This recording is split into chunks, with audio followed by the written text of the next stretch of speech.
Hello, hello. What's good, everybody? I see you out there. It is not Tuesday. It is not Saturday. It is Thursday, and we are getting it in anyway. Had a few things going on Tuesday, so we missed the first one in a while, but we are back and definitely get it in. And the two getting it in with me are the ones and only Phantom D Saint and AK. What's good, Phantom? First and foremost, shout out to the person who made the thumbnail yet again. Love it. How many variants we got there in that thumbnail? Oh, gotta get them all in. That's how we do. Oh, yeah, I was cracking up. I actually just saw that. I thought because he made one and I wanted to change one word on it, and I think he was just being a smartass and sent that. How's that? And I didn't even see that part. I didn't see it until I just uploaded it like a half hour ago. I was dying. Oh, so good. What's good with you, AK? How you been? It's been a minute. I'm doing all right, man. Same old, rocking stuff out as they go. Oh, man. Well, you know what we're rocking out tonight? It's going to be The Boys. We are finally getting it in. This is literally one of my favorite shows of all time. I cannot believe how how did we wait this long to get into season 2, Phantom? Has it been a year? I feel like it's been a year that we've been waited. That's blasphemy. 10 points from both y'all's houses. In my defense, COVID ruined everything. And I said, no, sir. Yes. COVID is the reason you should have already watched this. What are you talking about? During COVID, when it first was the whole lockdown, Amazon was putting out too much mandatory time. So I had to go in. And by the time I had any time off, I was sleeping. I forgot you worked for Amazon. Yeah, y'all probably was one of the only ones that were still busy. Okay. I'll give you back them 10 points. But after watching that second episode, I'm like, damn, I wish I could watch more. But I stopped. I stopped for you, DJ. I stopped for you. My man, I did the same thing. I was like, man, after seeing those first 2 episodes, it was so hard not to hit the third one because you already know it rolls right into it. Like you got to hurry up and get the remote to stop. Yep. They keep it pushing. Oh man, I was like, oh, this is tough, but yep. But for season 2, I heard they were doing it like weekly, which was like weird. Yeah, they did that for season 1 too, didn't they? No, I think. Or did they drop season 1? I don't think they dropped season 1 all at the same time. No, they did. For season 1, they dropped them all. Did but they? For season 2, they did it weekly. I guess they wanted more money for Amazon Prime, I guess. I mean, well, it's not necessarily more money. I think it's just more hype and more people talking about it. So in essence, you actually get more viewers that way. Boo, Netflix is doing perfect. Netflix was the first in the game. That's why the formula still works for them. Everybody's found shortcuts now, though. I have no idea. I got to the game late. One of my buddies showed me, and he was over here. He's like, you got to watch this. And we watched like the first 5 minutes, and I was like, what the hell? And I kind of put it off for a while, and then like a week later, I actually watched it, and I was like, you got to be kidding me. Yo, they start off hitting the ground running, literally hitting stuff running. Oh, I've been saying the whole time, the greatest opening 6 minutes ever put to television. Absolutely. Facts. Yeah, it was fantastic.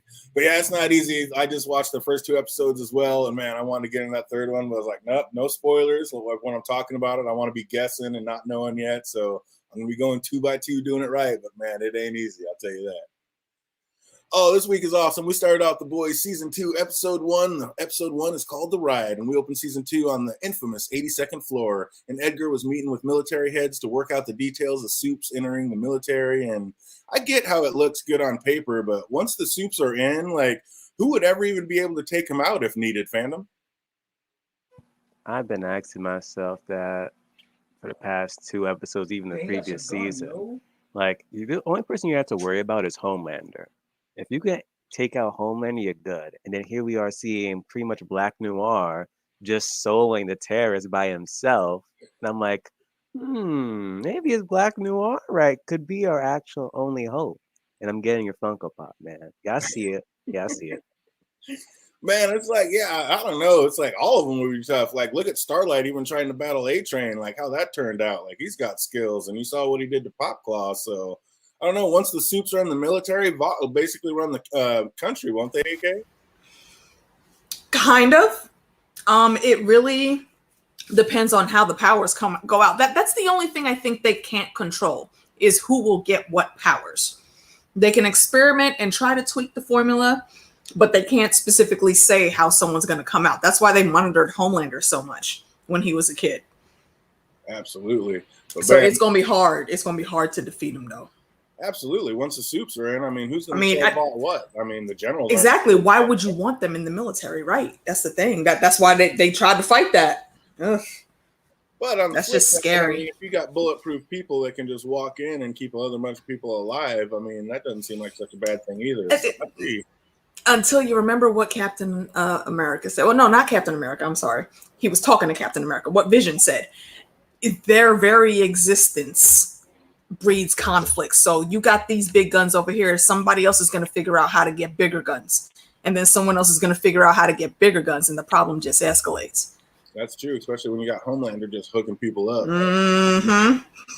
But while the meeting was taking place, we get jump cuts back and forth, and we get the Black Noir scenes taking out a terrorist soup's entire compound. And like he and his boy are like trying to come up with a snazzy catchphrase for him to utter right before he fries his victims, but that didn't last too long. What'd you think of his little saying that he came up with, fandom?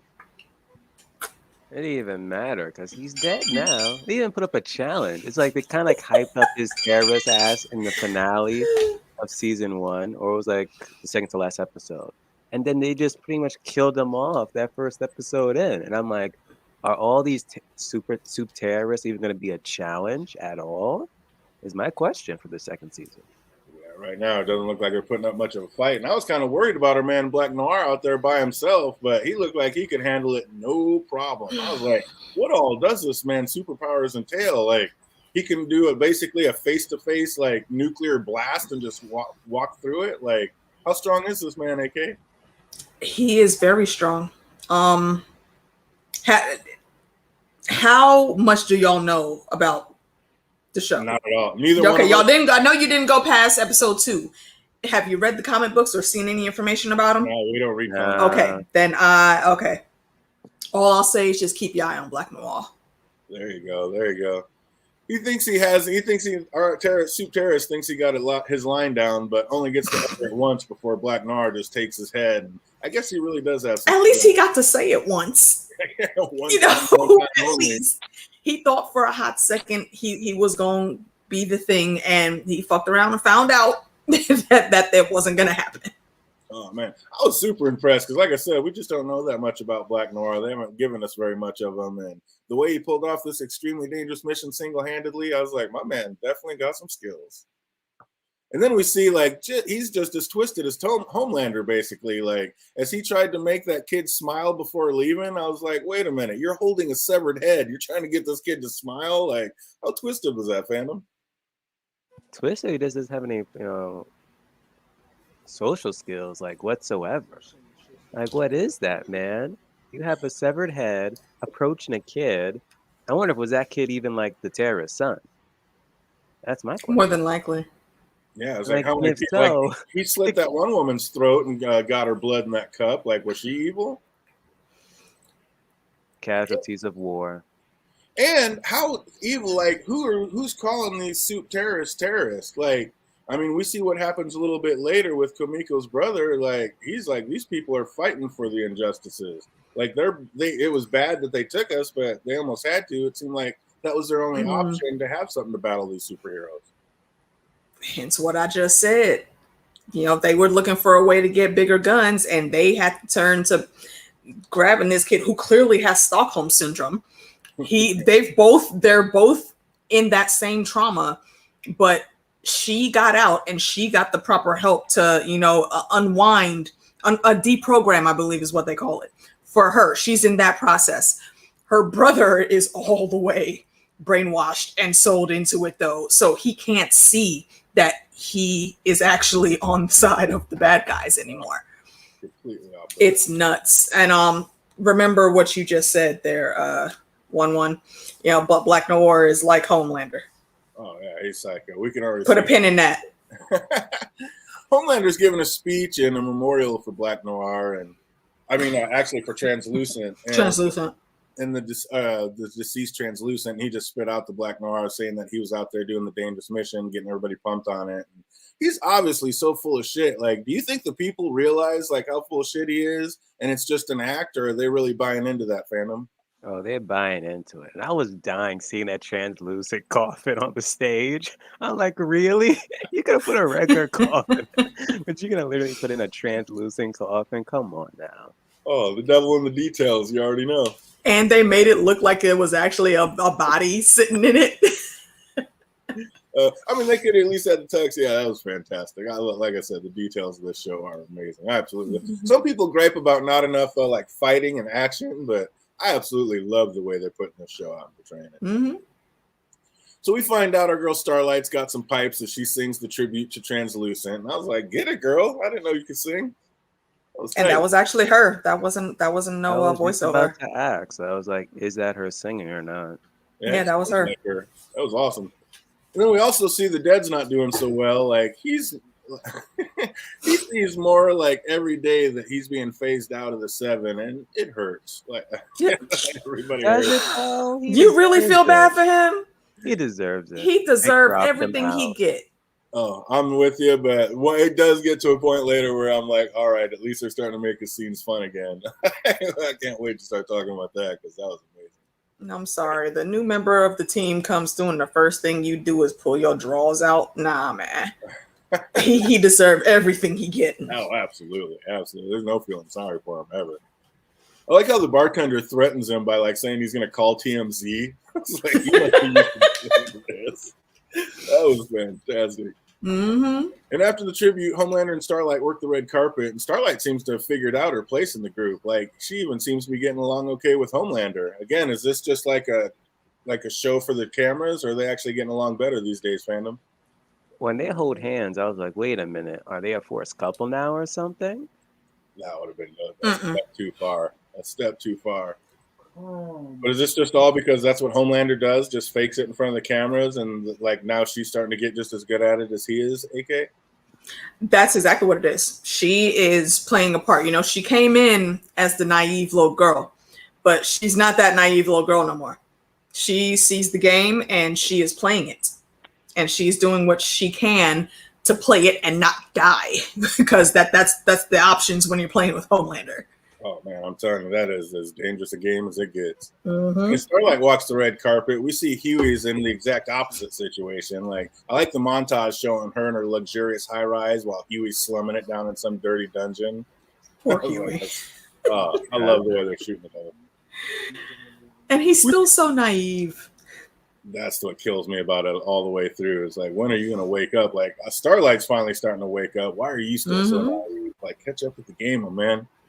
And we see A-Train is still unconscious in the hospital and Starlight's visiting him. Is there any way, like, she'll try to talk to him at first when he wakes up, or is there something more sinister? Like, she still has thoughts of taking him out, fandom? What's going on with that? Why is she visiting him? When this season began, I was like, oh, we're going to pick up right where we left off. There's going to be a time skip.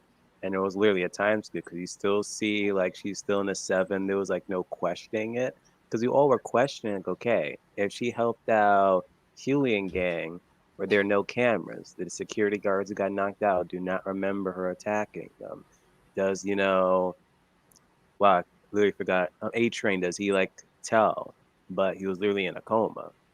So it's like, okay, what's going to happen the moment he wakes up? Is he going to remember anything? Or is he going to remember stuff and just try to play it on Starlight? So I was very worried for her in the beginning. Yeah, I'm still worried for her. We didn't know really, like this whole episode. I'm like, man, what's going to go down with this? Because if he gets up, it's going to be a problem. Mm-hmm. The gang's all still there, and except for Butcher, and even Shetty is back and helping selling guns with Frenchie. And do you think she makes Komiko jealous? Like, what's going on with that 3-way situation, fandom, with Komiko and Cherie and Frenchie? It seems like, what's your other chick's name? Shetty. Seems like she's cool with it. Is it? Yeah, I didn't get that there was jealousy on anybody's part there.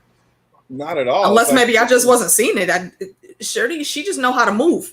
Okay, if we down this night, that's cool. But I'm gonna go do my thing. You can go do your thing. Maybe we'll meet up later. Maybe we won't. And if we do, if you bring a friend, that might be cool too. It seems like they're just good at being very fluid with each other, and I like that.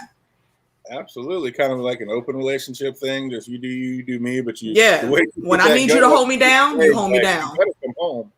Right. Coming home to me. Exactly. When I call, that means you answer. Otherwise, go and do whatever you're gonna do. I'm your number one. Don't you forget it. And Huey tries to leave, but Mother's Milk wants to know where he's going. And he says he's going to get his Perel, but it seems like he's lying. And he is. He is really off to go see Starlight, of course. It seems like these two are like running their own little side spy hustle. Starlight seems a little hurt by all the lying Huey did, but deep down, there's still love there. It's like, are these two going to end up together, fandom? Them meeting up together was the dumbest thing I saw in this episode. Like, you don't think that they were really gonna like watch Starlight's every single damn move?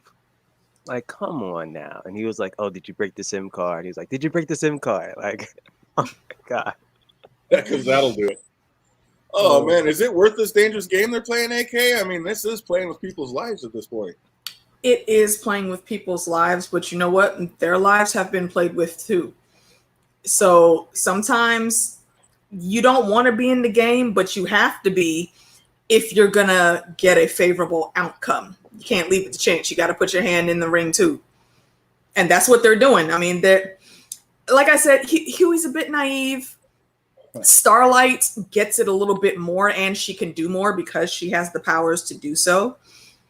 So they're working out how to make that work. And you're right, they do have their little side hustle going on, but it's all a part of just a small part of the grand scheme. So I think I'm rooting for them. I feel like they deserve to be together. You know, everybody deserves happiness, and they work. Man, I tell you what, after seeing her in that outfit and the way she's done it and already giving you the second chance, I'm like, whoa, cute. What are you doing? She is a keeper. Living in a dungeon. What's that? She's a keeper. Oh, are you kidding me? Yeah, that's like, bro, she literally could die right now for fucking with your ass, Huey, and she's still coming back to get you. Still worried about you. That's what I'm talking about. It's like, man, do you even realize where you're at with this? It's like, you think this is fun? You think water's supposed to be fun? Like, try swimming in the marinara. I was dying, dude. I was like, the Deep is just a complete psychopath. Like, is he really this far off the end, or is he just like going through a rough spot? Like, is he totally just off the rails, or is he just in a bad place right now? What do you think about that, AK? I mean, technically you could say he's in a bad place, but what the real crux of it is his entitlement is now being questioned. He's being told no for the first time in forever, and he don't know how to deal with being curbed to the left and not being in the spotlight. So That's what it is. He's got to get his entitlement together. Fandom, how hard were you laughing when you saw him going off on them kids spraying him with the hoses? Man, get this man out of every single park known to man. Water park specifically. Like, what the fuck you doing in a water park anyway? Oh, because he's deep. I was crying. Because I think he was there trying to promote its opening or whatever. I think that's what they had him doing. But yeah, he ends up getting drunk and going off on the kids. Oh, shoot. Yeah. Damn. That was freaking Sandusky. I forgot. That was Cedar Point. That's literally like 2 hours from my house. Yeah. Oh, I was crying. Wow. So you can go up there not knowing about I can actually go to that spot where he was standing. That's amazing. So the Deep gets arrested, but he gets bailed out by a new character, Eagle the Archer, a fellow Soup trying to lend a helping hand. Then we can bounce back out to Homelander has spun a disturbing tale about our crew making the news, and everyone else believes it was Billy who blew up Allie with an eye. It's like, oh man, Homelander's not only a sociopath, he's a super intelligent one. Like, how scary is that, fandom? You got somebody like that just wants your ass. It's over. Like, what can you do at this rate? You pretty much have to be like, what's that guy from Breaking Bad? Never saw Saul, like him too. Like, the lawyer, yeah. Yeah, dude, that's he's pretty. No, I'd rather Saul. Just go MIA, different identification, looks, everything.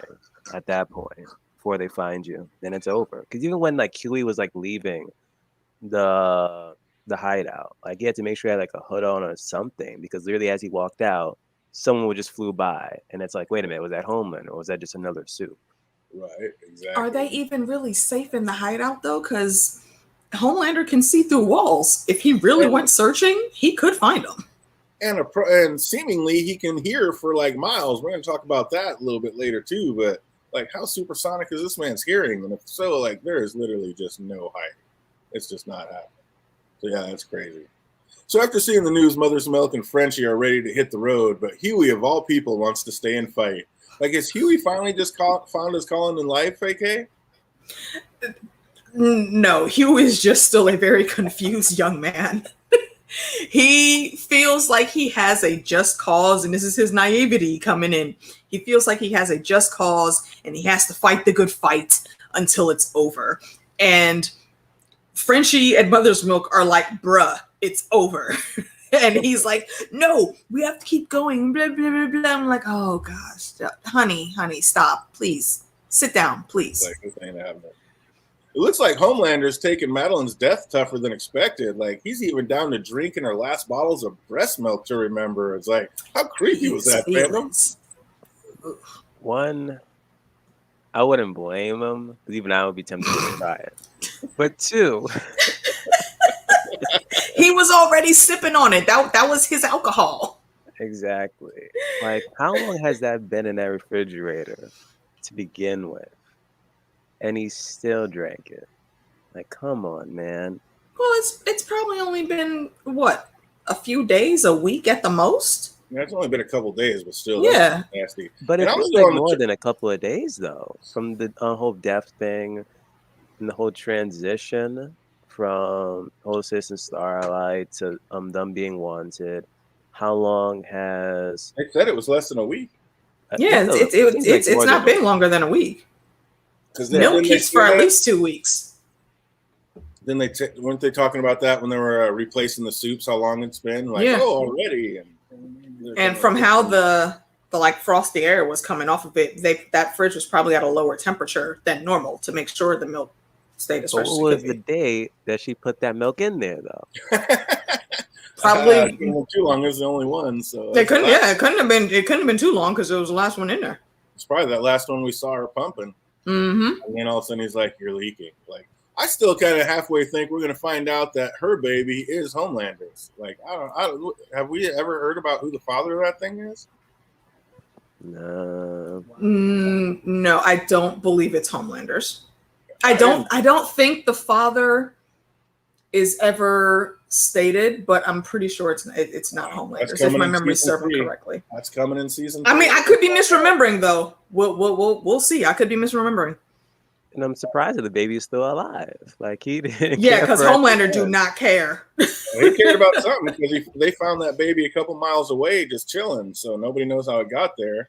So, and I mean, how come people aren't smart enough? If that baby got found miles away, doesn't that sound more like a soup than some other Billy Butcher that has no skills doing that? Exactly. No, people aren't that smart. No, people are very easy to believe something if it's reported on enough. Look at our real world. Yeah. With Madeline gone, he got them to bring Ashley back, and she is still a little jumpy. She's like a jumpy little mouse. Girl. You think she has like a pretty good idea that it was Homelander that killed Madeline, AK? Oh yeah, I'm pretty sure she'll never say it, but I'm pretty sure she read right through. She's reading between all of the lines, and she knows exactly who Homelander is, which is why she's so stressed in that job right now. Yeah. What do you think, Phantom? You think she's well aware of what's going on? Of course. I think almost like a certain level involved, you would pretty much know what Homelander is capable of, and he probably has done it. That's just wild.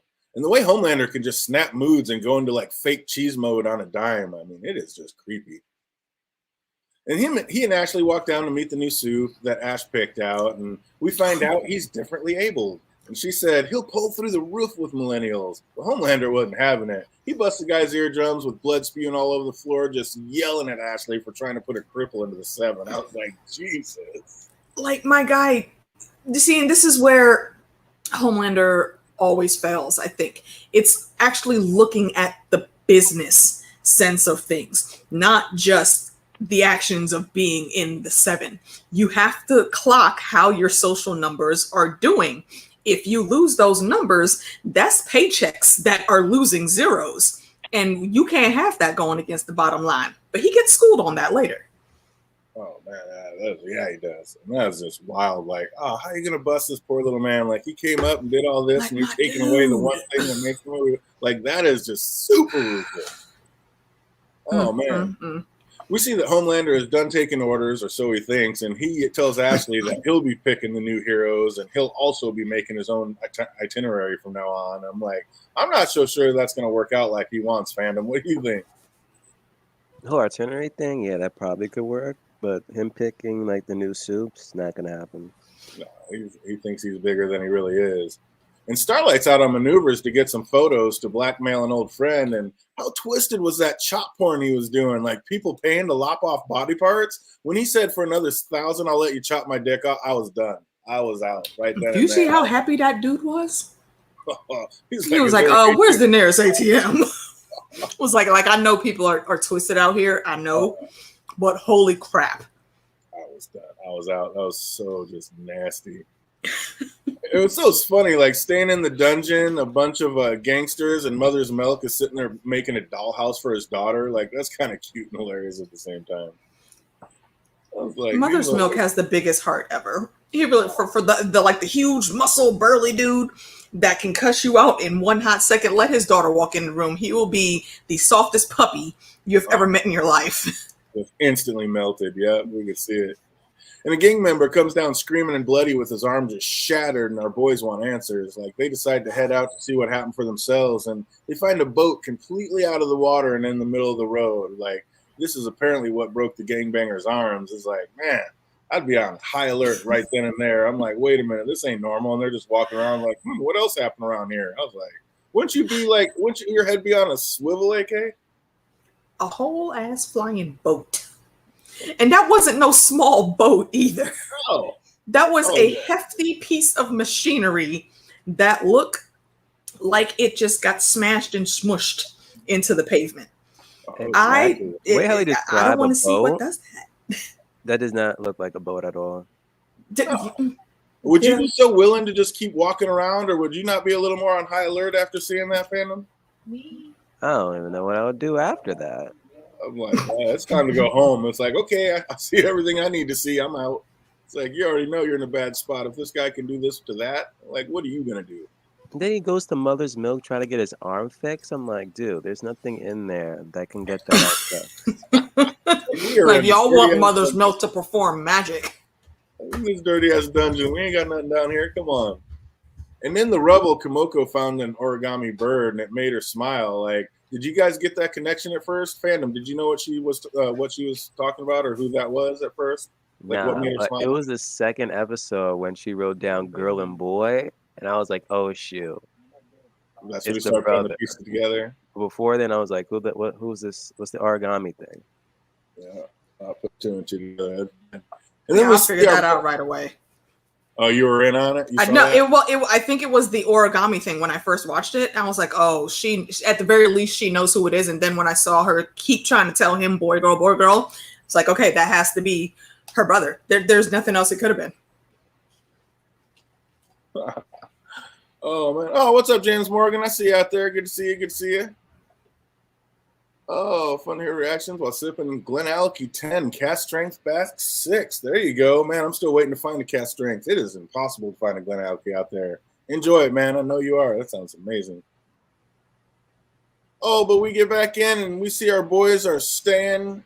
We see our boys are staying with our smuggling and human cargo. The boys are staying with our smuggling in human cargo, and it looks like one of them is a soup, and you know that's going to be a problem. And then Highlander and Ashley are watching a poll group, and just like in his speech about Translucent, he is really pushing for the team of supervillains or like super terrorists. Like he wants everybody to call them supervillains over super terrorists. Like, why does he care so much about that? Or is it just him showing off the sociopath in him caring about such weird details? Like, why does he care what they're called, fandom? Because in comic books, it's supervillains, not super terrorists. And that's pretty much he's been growing up on, that he's the greatest superhero ever. So just keeping that same routine. I love that tie-in. You buying that AK? Is that why you're so worried about it? That's just about sums it up. Anyway, and it's also for him just a control factor. It has to be his way, however he says, whatever he chooses. No matter what those people would have said, he would have picked something opposite. And now Highlander seems quite happy with himself now that he thinks he's running the show. Like, there's no way this keeps up. Like, isn't he bound for a rude awakening fandom, or do you think this is going to be the new standard? Who, for Homelander? Yeah. Yeah, because this is the episode where him and Edgar had that one-on-one, right? Here in a bit. And But as of Giancarlo right now, it kind of Esposito. seems. Right now, it seems like he thinks he's going to take over the show and he's just going to run Vought. And I'm like, I just don't think there's any way that ever happens. I think he's fooling himself. Yep, and that's why I was happy we got that scene with him and Edgar, because I'm like, who's truly in control? And as we saw, it's Edgar. As soon as I saw his name in the cast when this was first starting, I knew, and I found out what his role was going to be. I knew he was not going to be taking any of Homelander's nonsense. Because the roles that Giancarlo he picks, even if he has to be some type of subservient character, he always plays it up like he's walking in royalty in everything he goes. And if you put him in a position like this where he is specifically in charge, he's not taking shit from anybody. Homelander, you don't make us the most money. So I'm going to tell you what you're going to do. You're going to sit down and shut the F up. And you're going to go ahead and run me this money. Okay. So anything else? No? Good. Bye. I was just waiting for him to break out the Darksaber. I was like, he ain't afraid of nothing. He's about to get it right here and now. He played Homelander so well. Oh, fantastic. And we're going to talk about it. But what's the deal with this Eagle cat? Like, the Eagle guy and company, like, why are they always passing out the frescas? Like, what is up with these two? They just seem off to me. I was saying the same thing. Like, after the second one, I wouldn't even, like, drink it. I'd be like, why are you constantly handing me this Frisco drink here? That's not enough. Yeah, that ain't a Coke or a Sprite. Like, why you keep offering me these frescas? Where are we going with this? And what's up with them? What do you got in here? I was suspect after the first one. Yeah. Because who really just comes up in the middle of the conversation? Hey, you want a Fresca? Who's offering frescas? Exactly. That's some great product placement. There's some cult situations going on. The product placement is spot on, but yeah, I was just like, what the hell? This makes no sense. It screams cult. Way too suspect. Yeah, exactly. And what does it say about me that I actually started laughing when the Eagles archer was telling his story about running out of arrows? Like, there's only so many arrows a quiver can hold. Like, I was literally giggling through that whole scene. And that's another thing. The cadence of his voice when he speaks and the way he says everything so calculatingly. I'm like, yo, you are just programmed to state these things in a specific sort of way. And I don't trust anything come out of your mouth. Oh, that's ridiculous. And as soon as that lady said therapy is destructive, I'm just like, I'm just a teacher. Dude, I'd be like, time to go out of my way, cult bitch. Like, I am bouncing. And you see the state that they got the deep in. That's exactly what cults do. Yeah, that's where they're going. But when she says like she can help get him back into the 7, over the deep was all ears then. Like that's all he really wants. But back out to Kimiko trying to communicate with Frenchie, but he can't understand. And like he did, however, find some info on the human cargo. Now that they have a clue where the boys' soup ran off to, it's like they're gonna be getting it. And Huey thinks he has a plan, but as soon as he says like we should call Annie, Mother's milk just snaps. Like he wants to go home to his fam. Like he's not trying to get in the middle of this. And then Huey said like he has nothing but this. I was like, uh-oh, that's like a huge red flag. Like he was starting to sound an awful lot like a desperate butcher, like nothing left but revenge. Is that kind of the path he's on, fandom? Pretty much. I was explaining this in season 1. Like I forgot what's the other chick who manipulated Butcher to set up his Mallory. path. There we go. And for Huey, it's pretty much Butcher. It's a never-ending cycle. Yep, exactly. That's about exactly what it is. And it's just, I mean, it's sad, but Mother's Milk finally caves when Huey brings up the fact that maybe the CIA lady could reunite Eminem with his father. I mean, with his fam. And it's like, would you trust Agent Raynor after the way she already burned him the first time? Like, you'd actually go back and give her a second shot to burn you? Like, would you trust her, fandom? I trust her because she's dealing with you guys. She's not dealing with Butcher. Right, but she burned everybody. Like Butcher had it set up, and as soon as Vought like gave him a better deal, like she just instantly burned him. Like, well, you guys better just cut and run. Good luck. Like that was ruthless. They gave you everything you needed and everything you asked for, and then you're like, oh, I made a better deal with the other guys. You guys are screwed. Run for your lives. I was like, wait a minute, she's off to me. She was doing her job though. And granted, that does mean that sometimes you got to do some backhanded stuff to your allies, but for the position of the the government that she's working with, that's just par for the course. Oh man, I know it's wrong, but you never trust government agencies. Can't Man. fault They're her. just gonna light you up every time. Yeah. Starlight meets up with the person that she took the pictures of, and they were supposedly friends, but she had no problem blackmailing him. Does she consider him a bad person, or is she just down to whatever it takes at this point, fandom? I think he's having issues. He pops out. We seem to have lost him. We liked it. I'm sure he'll be back. Yeah. What do you think about that, AK? What's going on with her? She's playing the game. I don't think that she has any real judgment for him at all, but she knows that she can use what she recorded him doing against him because he, of course, can't have that go public. So she got info that she needed to get. She needs something else that he has access to. So you want me to keep this quiet? Go do this one thing for me, and then we're good. She's playing the game. And she knows like what a dangerous game it is. Like she's not dumb. She knows her life's on the line. She knows like if Homelander finds out, it goes for her. So I get it. And the more Annie's eyes get open, the more ruthless she becomes. Like, is she going to be a villain by the end of the series? You know what? It wouldn't surprise me if she was, but I don't think so. I think she has too good of a heart. She does. She seems like at base she does. Yeah. I see Phantom trying to come in, but says device is not connected. Let me see.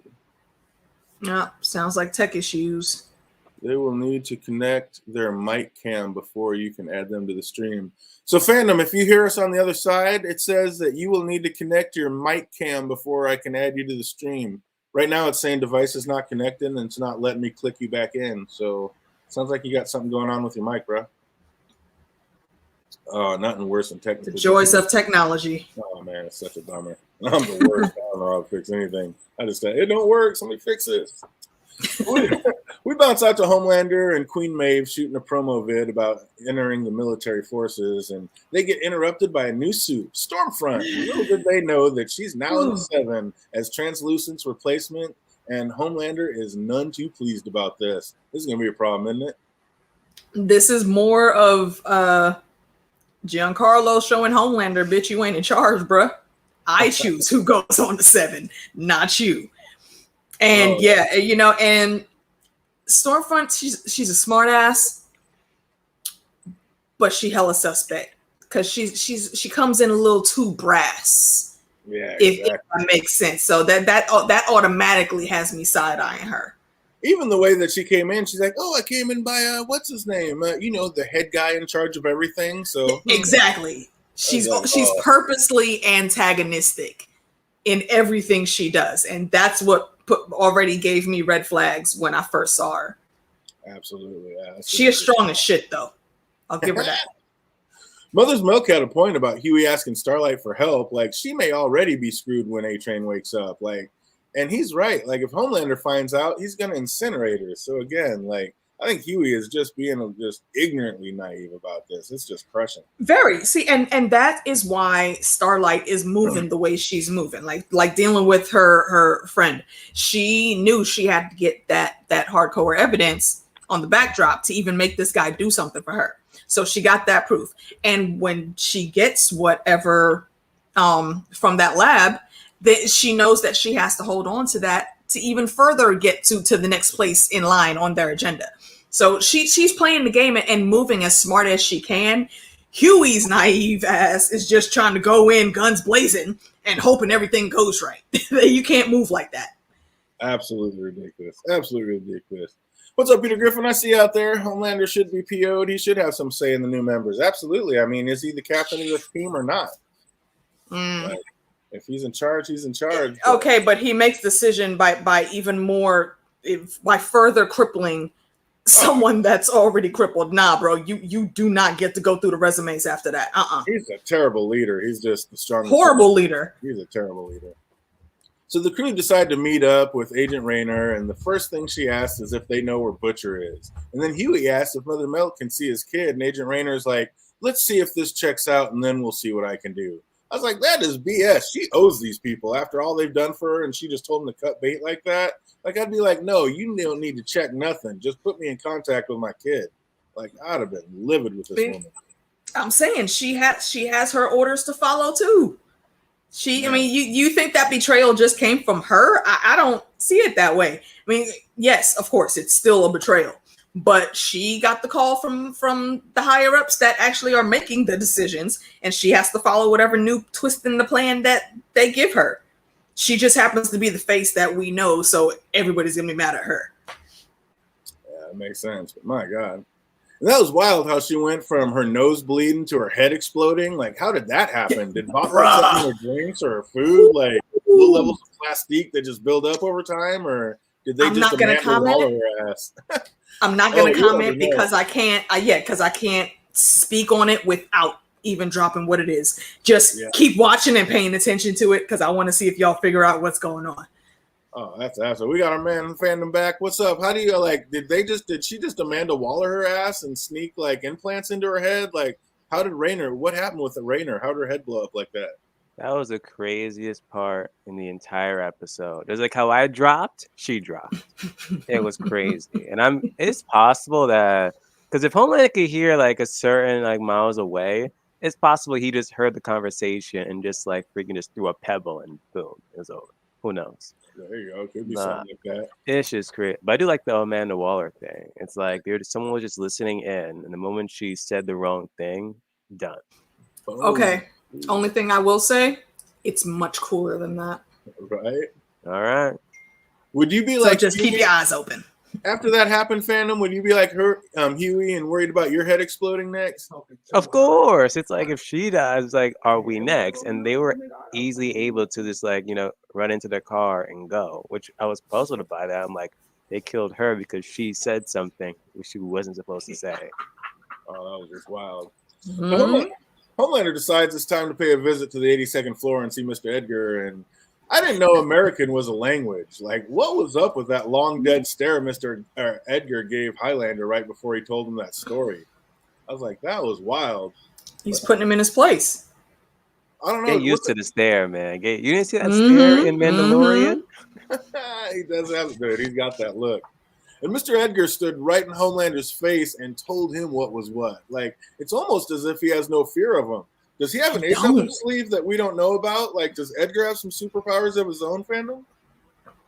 I highly doubt that. If he does, that'll be kind of disappointing. Just like him alone, just him being normal is way better. I don't know, but you own superheroes, and the only way they're superheroes is this compound V. You don't think you find a way to refine that and give yourself a little super juice? Nah, I wouldn't. Not if you don't want to be turned into an experiment. Like superheroes do not have good lives, man. Like there's a reason Maeve is as secretive as she is coming up. There's it's not a good thing to be a superhero in that world. And also, Giancarlo just got balls. He don't care about Homelander like that. It really is a gamble as to what powers you're gonna get, unless they do have a compound V that actually they know exactly what you're getting, which we don't know yet. I'm sure that's what they're striving for, but yeah, right now it kind of seems like a crapshoot. Yeah, and even when you do get that, you still run the risk of having competition, like A-Train. That's how he got into his situation, because he had competition, so he kept juicing. Absolutely. Never getting punked by Mr. Edgar, Homelander decides it's time for a family visit. He heads out to see his son, and Mama Becca ain't too happy about it.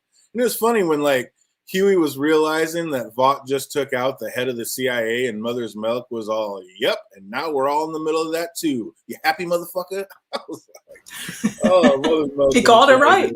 Oh, he keeps it real, exactly. And that's what I'm saying. Like, he called it from step one. He sees all this come down. He's like, you playing with fire, Huey. And Starlight calls Huey, and again, he lies to her. And, like, when's he going to learn, fandom, that just you got this perfect woman, and you have got to quit lying to this girl? And she knows when he is lying.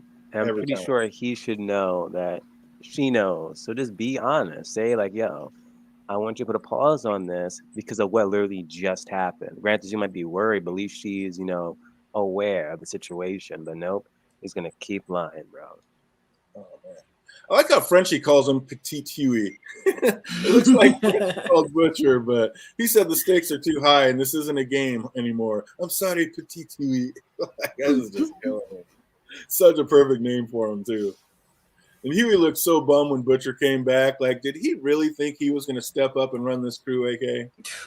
He had high hopes and aspirations. And again, naive Huey really thinking he can just put up the good fight because he wants to and he's got the spirit for it. Bro, no, you do not. Sit down and wait for your orders, please.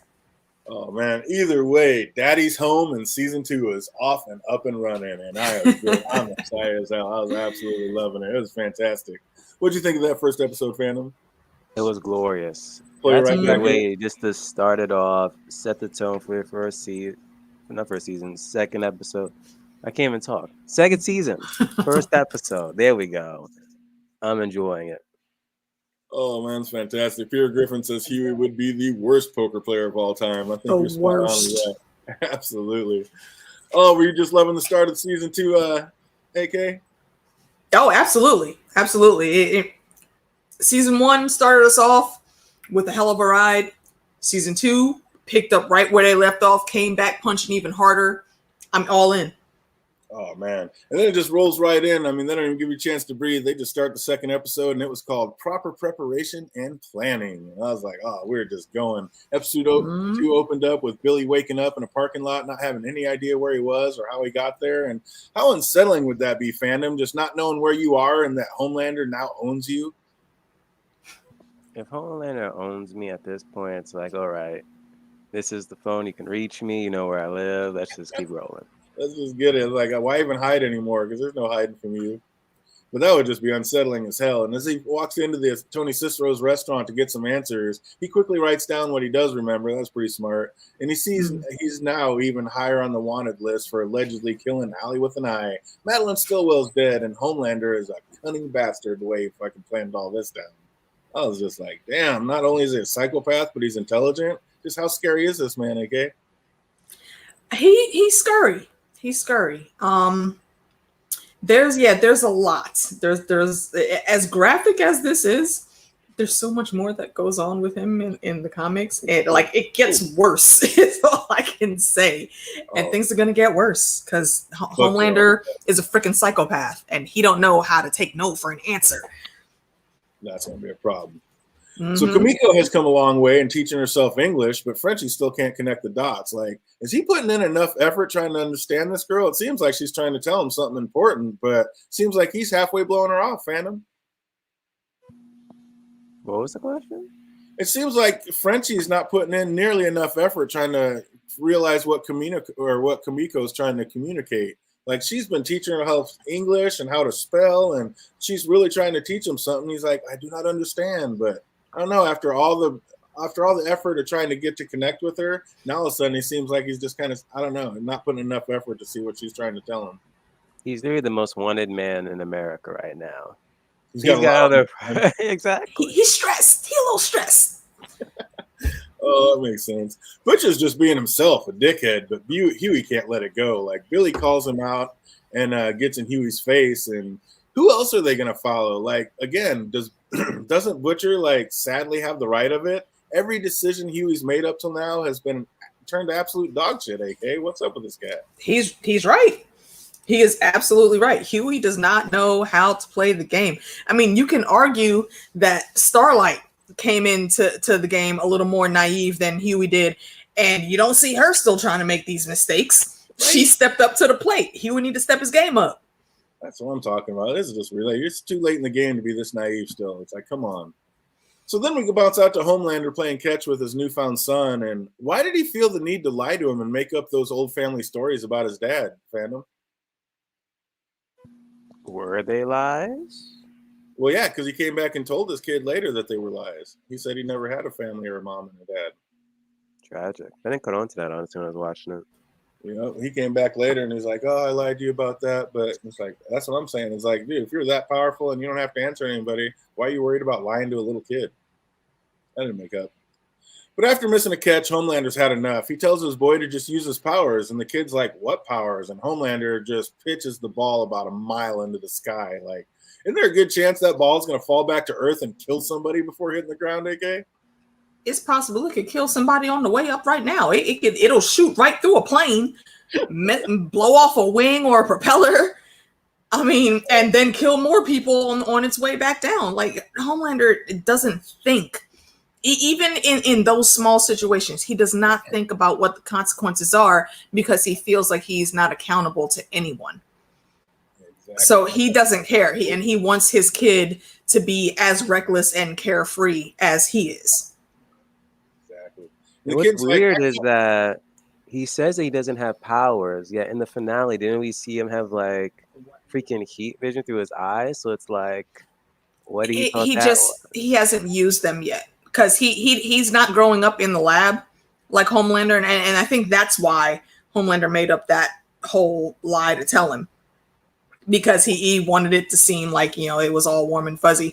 But that's why he's being raised away from Homelander with his mom in what looks like a nice neighborhood. It's because they want to actually give him that full actual childhood experience and not try to propel him from crawling as a baby to be some superhero that ends up being an asshole. Yeah, Peter Griffin says probably for Becca. I think Homelander still has some feelings for her. Do you think he still actually wants to try to make a family and like try to connect? He had no with her feelings for her. Way? He wants to control. For anybody. He wants control, and he is upset that he had a kid and was never told about it. He doesn't care about Becca. Yeah, there's no feelings there. And we're going to talk about that a little bit more here in a minute. But yeah, that's crazy. We still don't know what's up with that. But the kid just says, I can't do that. And just as Homelander is about to explain what he truly is, Mama comes out to break it up. Math time. Ryan says, oh yeah, math, my favorite. Is he already like too used to like ready to use any excuse just to get away from this new creepy guy? Like, shouldn't he be excited about finding out his real dad is the most popular soup in the world fandom? As more I watch this episode, I'm like, was this kid's like mind wiped or something? Like, was there like an incident in the past where he actually unleashed his powers and they realized he was just too powerful? Then they're like, you know what? Wipe his mind or something. Like, it just seems like off. But that's just me. It is a little crazy. Like, I don't know. What do you think about that, AK? Like, if I found out I didn't have a dad and then I found out I did and he was the most powerful man in the world, I'd be jacked. It's all in Homelander's approach, though. And I mean, if you look at it, Homelander legit is being real fucking creepy. I mean, and he's you know, he's telling the kid stuff, and the kid's looking at him like, dude, what's wrong with you? Like, because he grew up learning right from wrong. So he's hearing this nonsense from Homelander, and he's looking at him like, yeah, I'm gonna just go do my math homework now. See ya. Yeah, like, he's not giving him. Yeah, he's not giving him enough reason to actually want to connect with Homelander. And Homelander doesn't understand that yet. A lot of it's going to come down to what is the truth. And I mean, we were already there, but have you changed it all, fandom? And AK, let me know, like, do you believe that Homelander raped Becca, or was Homelander telling the truth and Becca was a willing participant? I'm still on the she wasn't raped. You don't think she was raped? No. I'm kind of there too. I'm still on that one. I don't think she was. What about you? I need more facts, because it seems like there was some type of assault. I mean, she certainly didn't look happy coming out of that room. So I don't know if they went to this full extent to make sure that she disappeared and that no one knew about this kid. I can't say that it's something that she was really willing to do, because she absolutely is still in love with Billy. Oh. You don't just walk away from your significant other all willy-nilly. I think James Morgan might have a little too. The little guy might just be using his intuition. He is a soup, and he might just I mean, he's a smart kid. That's right. And his mom is a good person. She's taught him, you know, this is how people are. This is how you show affection, you know, proper affection, not coming up like, oh, why don't you do this like your dad? And you should be like me. Bro, nah, leave a boy alone, please. Yeah, there's something off with that. Exactly. Exactly. And little kid can tell. Speaking of something off with, we see the Deep has decided to truly give therapy a go. And I'm like, again, what is the deal with all the fresca these people are pushing? Like, this is just crazy. And then somebody pours you like some voodoo concoction and you instantly slam it and then hear that they're not having any, like saying this is your journey. How tripping out would you be, fandom? Well, I wouldn't accept it. There was one time a coworker gave me some type of tea, and I saw how she was preparing it, and I'm just like, yeah, I'm not drinking that. I was like, See, nope. you know what that is, fandom? That's the West Indian spidey senses that we got. We see random mixes in a drink. Nope. Like, no, we ain't going down like that. You ain't peyote me today. Oh, that's hilarious. And then Starlight seems to be taking the limelight like a natural. Is she just a great actor, or is she really just made for this, AK? She's a great actor. I mean, it's all coming up now. She didn't start off like that, but it's all coming up. She is in the game now, and she is playing. You know, she is making sure that she has some small amount of controlling what she can control. And if she plays the game right and makes these steps in front of the camera like she needs to, then that's, you know, things will be easier for her to be able to maneuver around, and she'll be able to hide the shit that she's doing on the side with Huey. Yep. Well, Ashley's yammering on about the day's schedule. Queen Maeve gets a call and says she has to go. I noticed she didn't ask. Like, the way she's already getting bossed around, does she have any chance at making this new position work, fandom? Nope, but she don't care. She's almost too scared to be there anyway. And we see everybody that attended Raynor's funeral, and Grace can't help but notice somebody sent a fruit bouquet and placed it out by the coffin with the rest of the flowers. And that was so out of place, like at a funeral. You give a fruit concoction? Like, come on. We're not giving out fruit bouquets. That's messed up. And she soon sees who had the sick sense of humor. Of course, it was none other than Billy the Butcher himself, who's here ambushing Grace on a technicality. I said I'd never come back to your house. And she relents and decides to help him one more time. And then we get back, and finally the Deep scenes are getting interesting, as while he's tripping, like his gills start talking to him. Like, seeing him tripping balls was literally the most entertaining thing he's done since this series started. Like, were you cracking up at that, fandom? Yep, even began to sing. What's that? Even the gills began to sing. Oh my God, yeah, that was amazing. And we see Queen Maeve's family emergency was Elena being hospitalized, and we also see she didn't need to stay there, but she did. Is Queen Maeve, like, it seems like she really cares about this woman, AK? That's her ex.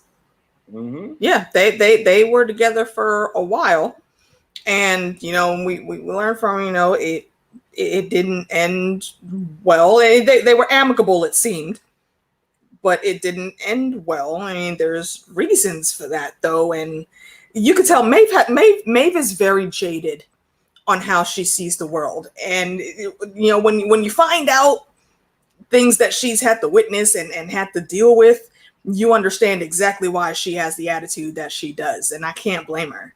Absolutely, nobody can. And then Stormfront tries to pull the "I have a family emergency too," but it didn't seem to work for her. She's like, you know what? She finally put her foot down. Do you think she was like, for real though? I think she was just being her sarcastic, smart ass self, and she just said that to see what would happen. I think she was pushing boundaries. She's like, "Ooh, can I get out of here that easy too? Shit, let's do this. I'm done with this. This is dumb." I was like, and how out of place was that A-Tray intro? Like, why did that reporter set up Starlight like that? Are you worried about him? What if I told you he was right behind you? I would say that's pretty fucking dumb, seeing as how we're here promoting a girl power side of this. Like, exactly. That is exactly what I was like. Wait, okay, so one girl goes off, and your replacement solution is to have A-Train's dumbass come out the back? I don't care if he is feeling better. You don't do that. You sit with the two that you have, and you just make it work. Exactly. That part of it really irritated me. I'm like, it's like that reporter knew what Starlight did, which she didn't. So so this just turns into lazy writing, and that just irritated the shit out of me. Extremely lazy. I love this show, but we keeps it real around here, and that was bullshit. That was bullshit. Facts. Is A-Train going to be even worse now that he's clean? Like, he woke up and just decided he wants a Prince guitar from Purple Rain, and he doesn't even care. He didn't even play guitar. He's like, nope, I want it, and I'm taking it. Like, is he going to be even worse now, fandom? Of course. He's probably going to try to get some more V by the end of this season. Oh, man, he's going to turn back into a junkie. Once a junkie, always a junkie. A-Train is playing it a little coy with Starlight right now. Like, shouldn't he be a tad bit more grateful that she actually did save his life, AK? It's A-Train though. He's just as cocky as the Deep. You know, he just isn't going around sexually assaulting his fellow superheroes. But you know, A-Train has a stick up his butt, and he is out for blood, and he thinks that he could just strong arm Starlight. I don't know why you would want that smoke. Apparently, you didn't learn your lesson the first time, and legit, you would be dead if it wasn't for her. Regardless of all the other things that were going on in that situation, you literally would not be alive if she had not been there to take care of you. Because if you think Huey would have did it on his own, he wouldn't have. On the flip side, if he wasn't a junkie, he would have killed her because he looks like he was outrunning all the blasts. He was outrunning the blast, but I'm trying to remember. Did she unleash her full power there yet? No, she didn't. We don't know. We don't know if she went nuclear on him. So I feel like, you know, a lot of times when these supers are in trouble, they get that last boost of upgrade, like right when you think they're about to die.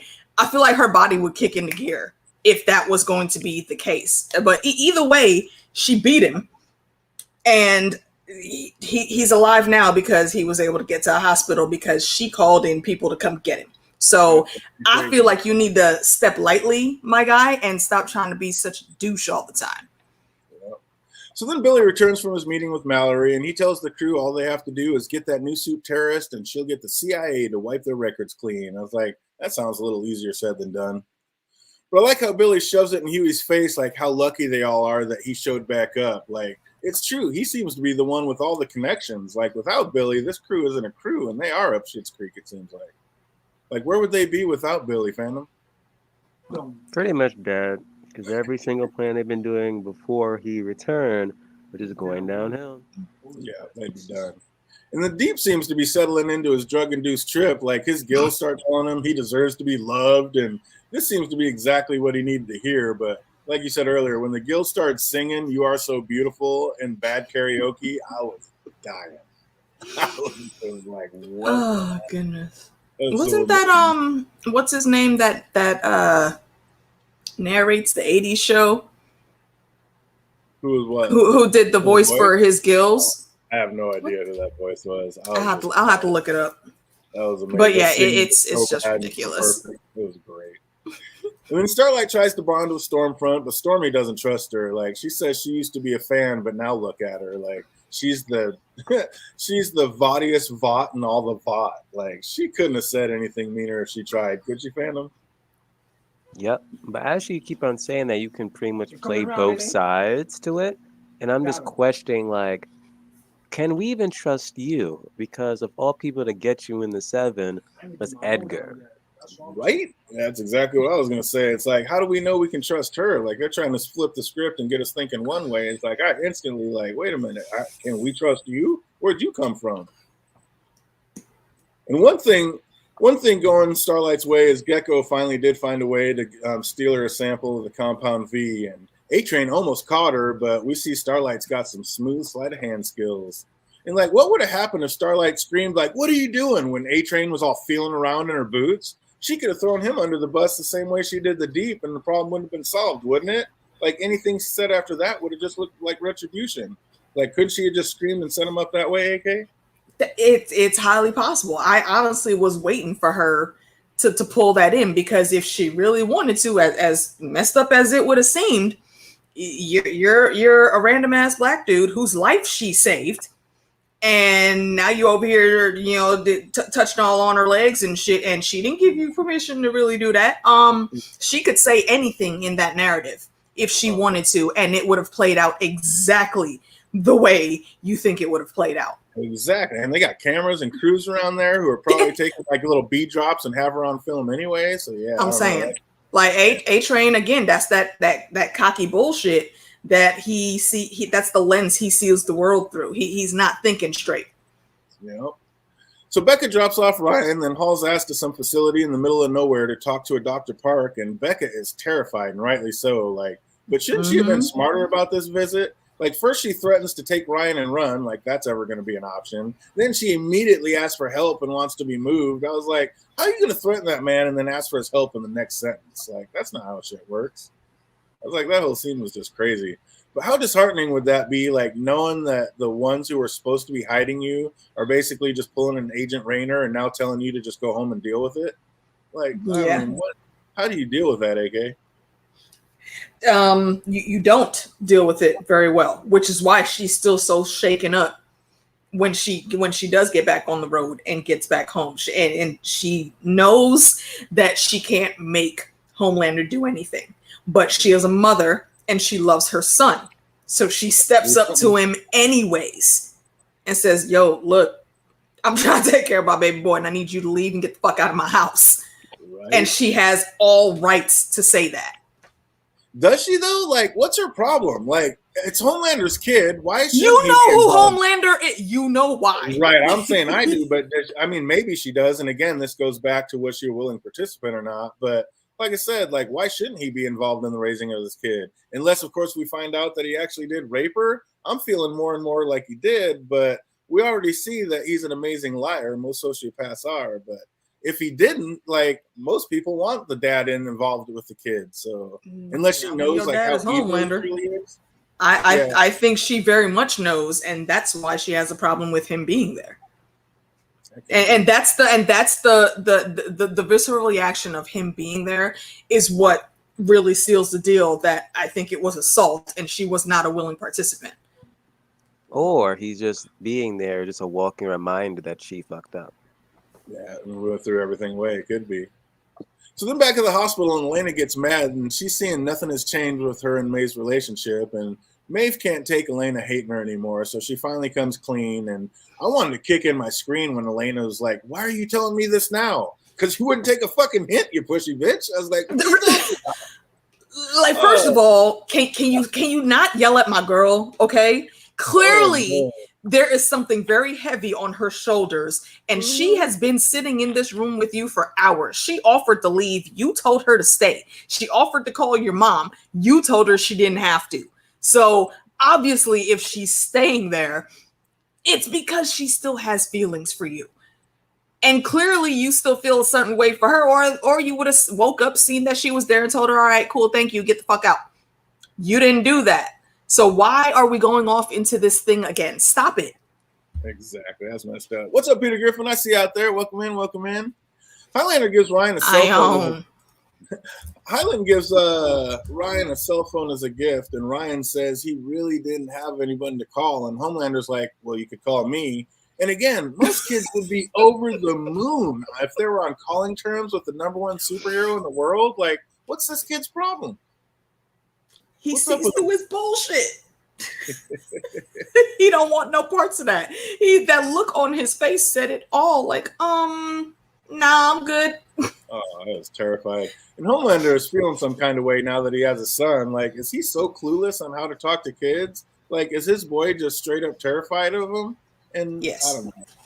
That's like, if so, why? I guess he, like he said, maybe he's just feeling it, but that was crazy. And then Homelander tries to have a real talk with his son, but his boy wants nothing to do with any of it. Like, I just couldn't compute. Like, if I finally got to meet my dad when I was a kid and he turned out to be the most powerful man in the world, I'd be jacked. I'd be like, hell yeah. Like, so you would totally miss all of the red flags in how he talks and his demeanor and all that? Yeah, I mean, you're sitting there, because that's what the kid is picking up on. It must be. And I guess that was pretty creepy, like when he made his son say, I love you back. Like, that was messed up. Exactly. And that kid, kudos to him, because he played all of those facial cues very well throughout the episode. Absolutely. And I get Becca being so angry, but again, doesn't Homelander have a pretty good point? I mean, if anybody knows what it's like to be lied to and caged up his whole life, it's Homelander. Like, and not to mention what happens when this kid hits puberty and realizes he does have powers and nobody's around strong enough to stop him. Like, a soup dad might come in handy in that situation. A little invincible parenting might be needed at some point. You never know. Well, not a soup Homelander, but you should at least been honest with him to a certain extent. Like, okay, your father had abilities or something of that magnitude. And then be honest with him that way. So at least prepare him. instead of. I think she would have. I think she would have. She was just waiting for him to get to just a few more years older. I don't think she would have kept it from him completely or tried to hide it, because obviously you can't hide that your kid has powers from him, because they're going to manifest eventually. But she would have gotten to his heart enough to where he would not try to lord himself having those powers over someone else. Like, it wouldn't be, what was the damn evil Superboy movie that came out? Brightburn. Brightburn, yeah, it wouldn't be a Brightburn situation. You know, he would be a kid with powers, but he would be a good human that doesn't try to be like Homelander. You know, Homelander was killing people when he was 8.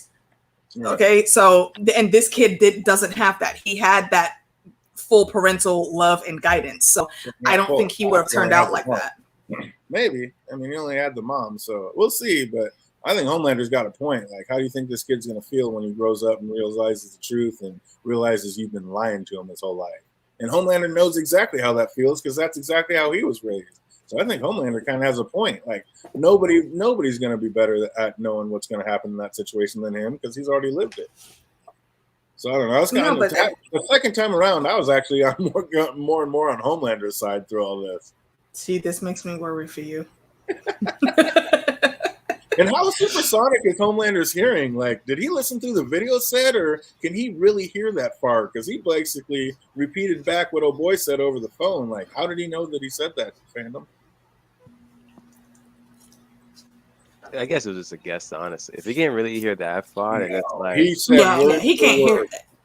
Verbatim, he said exactly what that doctor said to her. How would he even know what they were talking about? Like, he said... Didn't they talk beforehand? What do you mean? Like Homeland and the doctor.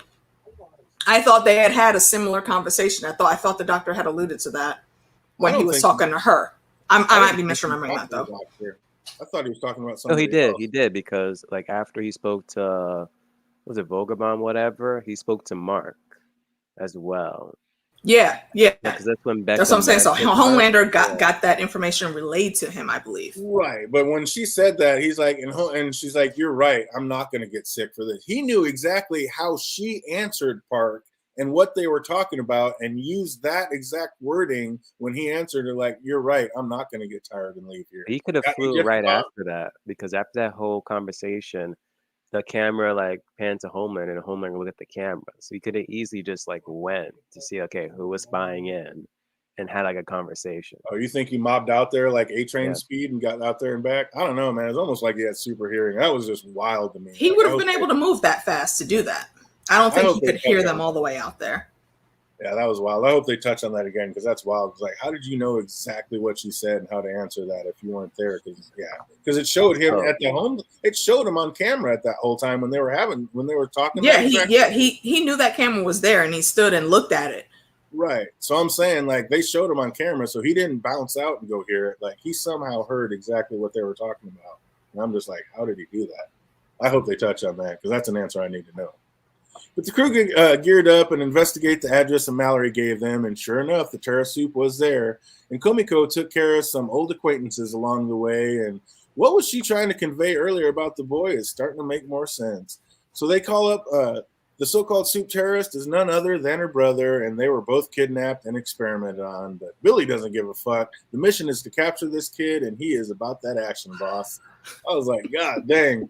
So Huey tackles him, and he's about to shoot the boy, and that can't be good, because whatever the ammo is, Frenchie said they only had 2 of them. So it's like, there went 1 of them wasted. Like, I don't know. Was Huey right to tackle him, or like, is Billy on this path and needs to get this mission done? I mean, the stakes are high in this one. Which way should it go, Phantom? I'm gonna say this one thing and then I have to bounce because I get ready for work.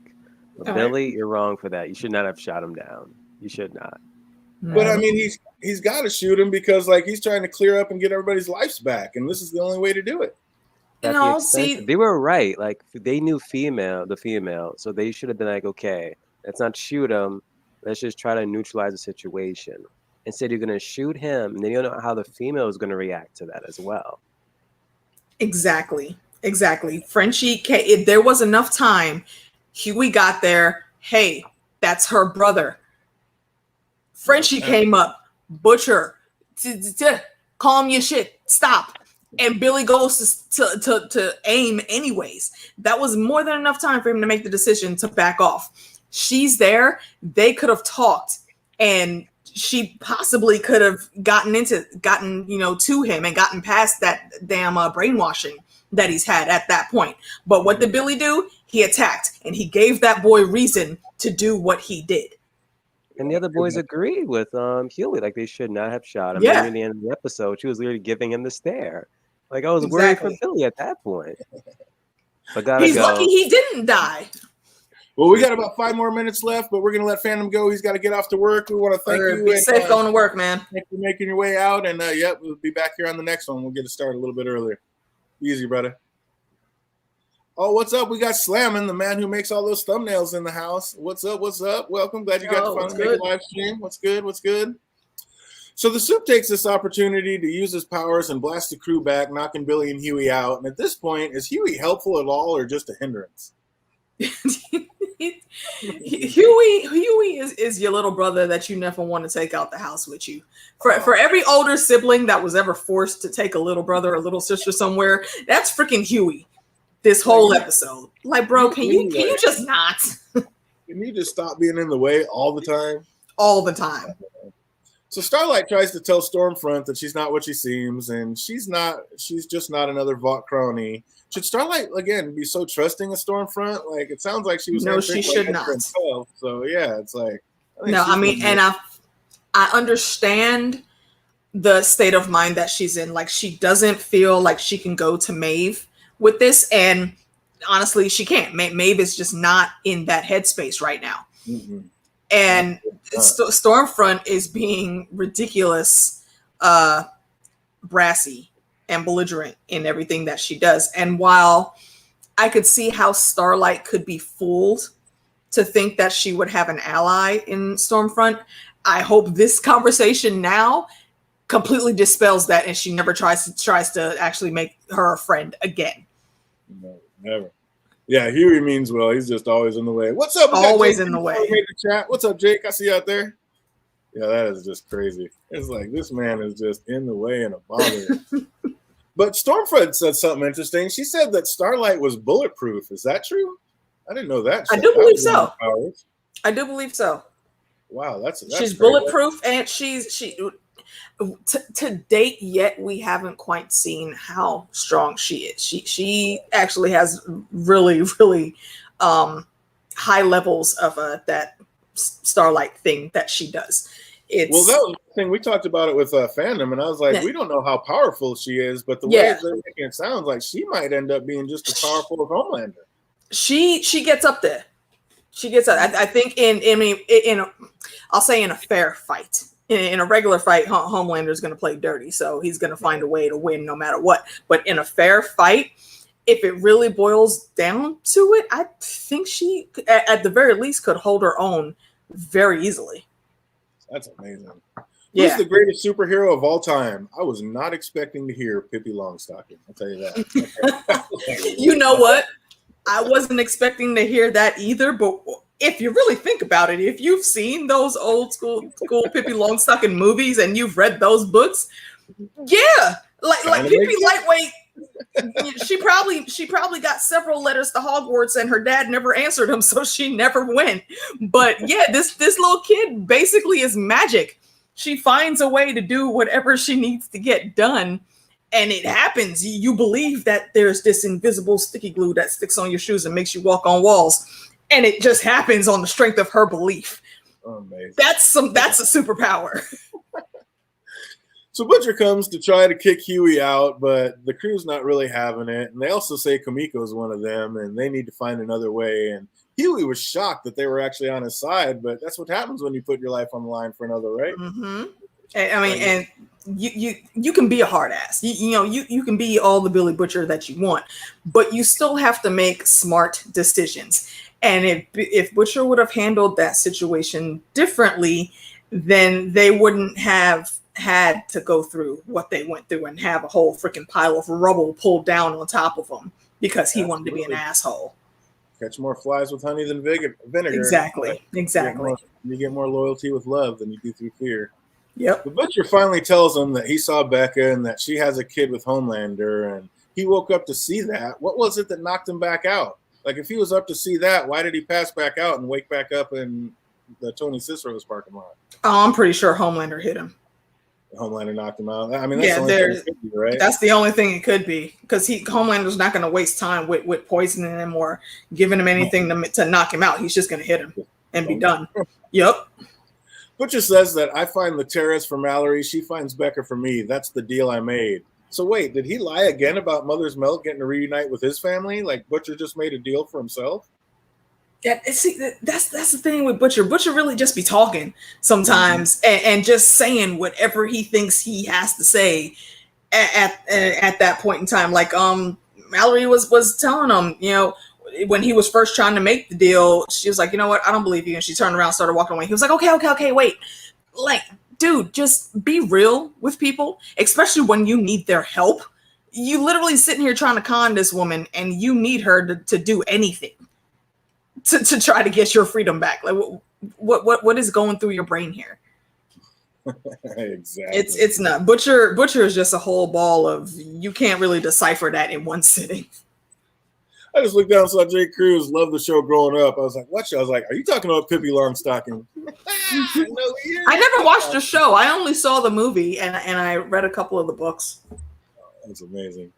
I hate to say it, but I thought the Kamiko with her brother scene was kind of a throwaway deal. Like, it seemed like a forced afterthought just to give those two actors more screen time. Were you feeling that when they were kind of like, oh, it hurts so much. I love you. I should have came for you. Oh, no, I should have came for you. Oh, I'm the big sister. I wasn't. No, I fully felt that scene because you know she's an older sister. For both my mom and dad's kids, I'm the oldest one. I would have had that same feeling of responsibility and regret of not getting free and automatically finding a way to get back to them. There you go. So okay, I'm glad it touched somebody because I don't know, I wasn't feeling that one. But it was. Some people could see it as generic and throwaway, and yeah, it certainly could have been cut. It didn't necessarily need to be there, but I could see why they would want to have it in there. Hey, if it connected with somebody, there you go. And shouldn't Starlight have a better home security system than that? Like A-Train just walked right into her living room, like then reaches into her boot. I was like, just go ultraviolet on his ass and turn him to ashes already. Like, I understand that you're fast, A-Train, but how the hell does she not have like you said, a security system? I don't care if you have superpowers, you still need to be alerted if someone is more than any less than 3 feet from your door. If someone passes a certain threshold, there should be some bell or something going off in your house, or some vibrator on your hip or something that alerts you, hey, there's movement outside. Yeah. So you can start paying attention. She don't have super hearing. She's bulletproof, but she don't have super hearing, so she needs those. Yeah, you might be a soup, but you're dealing with soups. You already know the power you're dealing with. It's like, I have a little more protection on me. Exactly. It was nice to see Starlight finally learning how to play hardball, and she called A-Train's bluff and then pulled a bigger one on her own. Like, she told him that she was what was really going to happen and had him walk away all nice and slow. I was so proud of my girl. Yo, that clap that Dumbledore did when Harry got sorted into Gryffindor, that fancy hand over the hand clap, that's exactly what I give to Starlight for that scene, because she was completely done with the BS. And oh, you gonna play me? Word? Okay, here, let me break this down for you. And you could see the more she kept talking, AJ's shoulders just dropped more and more until he was like, oh, fuck. Like, yeah, bro. You played the game and you worked too cocky because you thought you could win.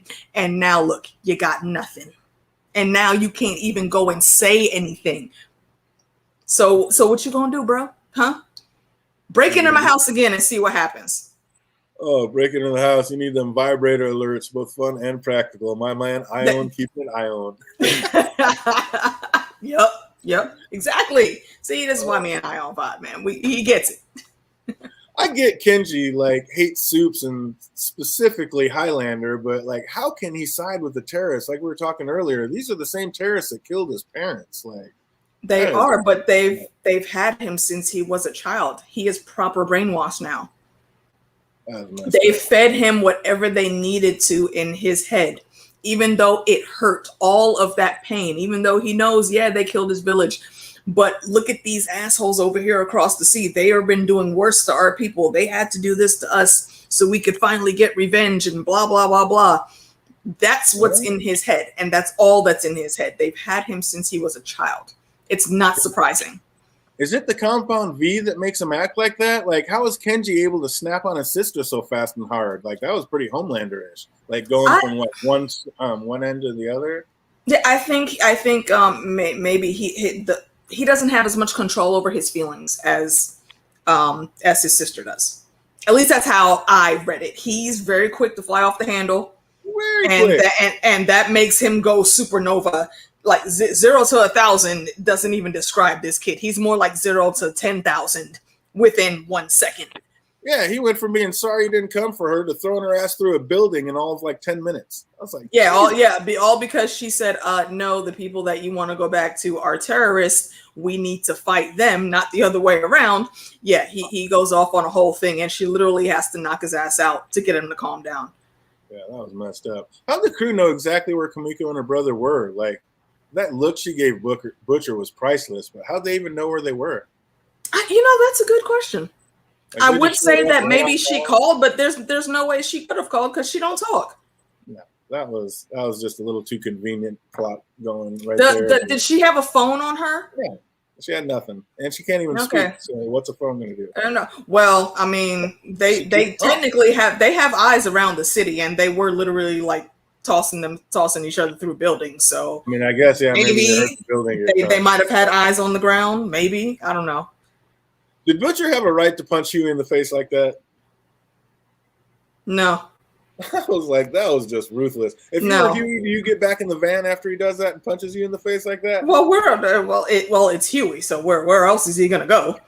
Shit, I was like, I got a suit girlfriend, bitch. I'm out. Bye. He should not. He shouldn't let that shit stand. And that's the thing. You could get up and get back in the van, but you got to make him answer for that. Otherwise, he's gonna keep treating you the way he's treating you. The magic of the storyboard. I'm telling you. We're not supposed to ask too many questions. Right, exactly. Just go with it. Just enjoy the story. All in all, I am absolutely doing that. I'm loving this series so far. Like I said, I've only seen the first it's great. Two, it's great. I'm digging it. 3 quick trivia questions for everybody that made it this far. Go ahead and leave your answers down below. See if you can get it. And are you keeping up? Let's see if AK can get a couple. What is the Deep's first name? Oh, shit. I didn't bother to remember. If you know it, write it down below. People in the chat, you can pop it in the chat. What is the Deep's first name? Question number 2. Who did Becca want to talk to when she drove to that secluded facility? Oh, was it Dr. Mark or something or other? Close. In his first name, Mark? Very, very close. It rhymes. Mark, Park, one of them. Oh, if you know the answer, write it down below. Who did Becca want to talk to when she drove to that secluded facility? Chance is not the answer. Chance is always the answer. And number 3, in the final question, Mallory recruited and trained Butcher. What is the rank they gave her in this episode? What did they call her? Fuck me. What is the rank of Mallory? Answer those 3 questions. I could freaking hear Frenchie saying it right now in my head, but I can't articulate it.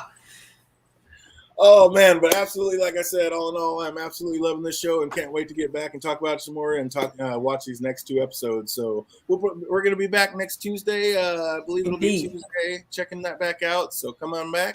It's going to be episode 3 and 4. And, yep, I'm all in, the boys. I want to thank AK for coming out with us tonight and helping us talk about it. Hopefully she'll be able to come back on with the next one. And we're just going to keep this train rolling. So hope everybody out there is having an absolutely fantastic week. And it only gets better from here. Everybody be easy. We'll see you soon.